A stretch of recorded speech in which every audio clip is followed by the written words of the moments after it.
Before gods ruled Olympus, before men walked the earth, there was only chaos, endless, silent, eternal. From this void, the world was born, earth and sky, night and sea, light and shadow. But creation was not peaceful. From the very moment the cosmos took shape, it trembled with power struggles, betrayal, and war. This is the story of the first great conflict, a battle not between mortals and gods, but among the gods themselves, the war that shaped the heavens, the clash of the Titans. In the beginning, before the mountains rose and the seas churned, there was only chaos, a yawning void, vast and silent. From this emptiness came Gaia, the earth, firm and eternal. She bore Uranus, the starry sky, to cover her and crown her in constellations. Together, earth and sky birthed the first generation of divine beings, the Titans. Mighty and immortal, the Titans were 12 in number. Among them were Oceanus, the river encircling the world, Hyperion, lord of light, Themis, the embodiment of divine law, and Cronus, the youngest and most cunning. But Uranus, fearful of his own children's power, cast each one into Tartarus, the deep, dark pit beneath the earth. Gaia, enraged by this cruelty, forged a plan. She crafted a sickle of unbreakable adamant and whispered to her sons. Only Cronus dared take the weapon.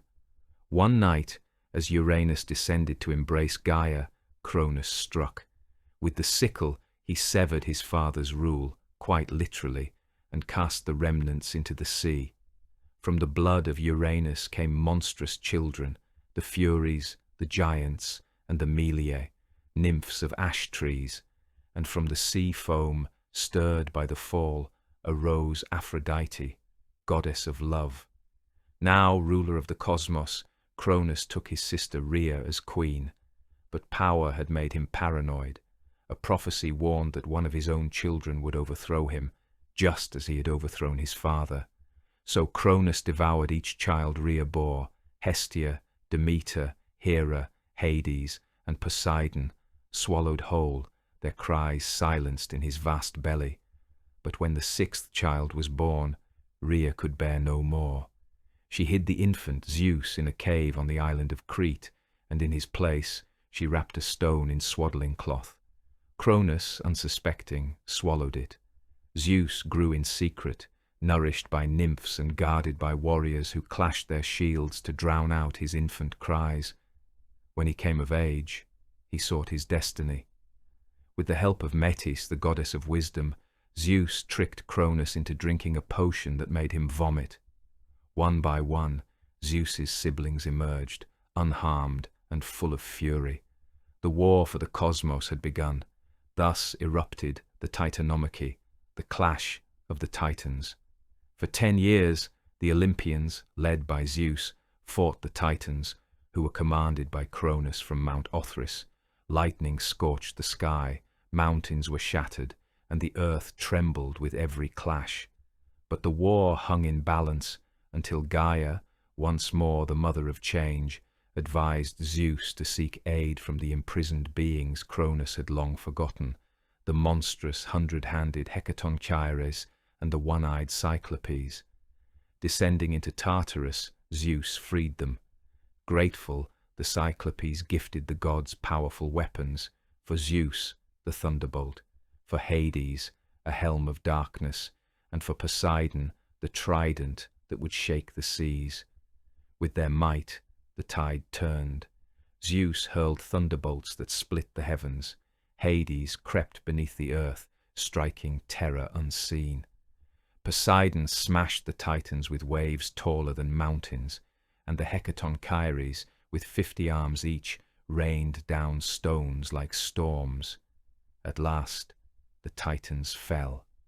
Zeus cast them into Tartarus, chaining them in the abyss behind bronze gates forged by Poseidon himself.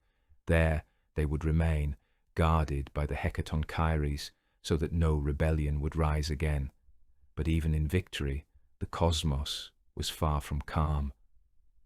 From Gaia and Tartarus came Typhon, a creature of nightmares, taller than mountains, with serpents for legs and fire in his eyes. He challenged Zeus himself, nearly destroying him. But with the final blinding force of the thunderbolt, Zeus struck Typhon down, imprisoning him beneath Mount Etna, where fire still roars from his fury. With chaos subdued and the old gods fallen, Zeus claimed the throne of Olympus.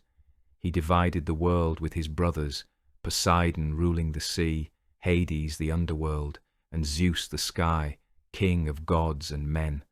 And so, from the darkness of chaos, through the rage of titans and monsters, order emerged. A new age dawned, but in every storm, in every shadow, the echoes of the old powers remain, waiting, watching, hoping the world forgets who came before the gods of Olympus.